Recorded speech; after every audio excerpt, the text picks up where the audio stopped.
This is Parrot, the most evil player in all of Unstable SMP. In his free time, he likes to blow up bases, steal from innocent players, and frame it on other people.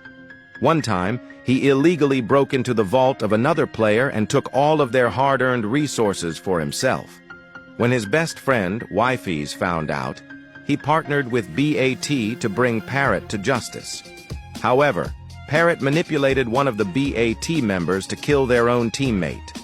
After countless losses, Wi-Fi's finally managed to trap Parrot in a prison, but he was too kind, designing the prison so that Parrot could have his company and not be bored to death, even though Parrot still tried to kill him and the guards. Sadly, the evil mastermind Parrot eventually found a way to trap Wi-Fi's, blowing him up using the one thing that symbolized their friendship, a spyglass.